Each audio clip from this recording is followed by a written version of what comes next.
รื่องใดเอาแต่ใจเจ้าของสำใดได้อายก็ฮักคือเก่า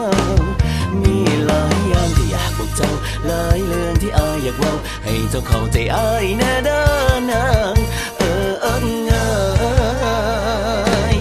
ฮักเจ้าแห้งหลายยานบ่ได้เจ้ามานอนรวมเพียงแล้วคำแพงคันเจ้ามีผู้ใหม่คนหักไปเก็บเสียงเอาไว้ใจอายคงขาดแน่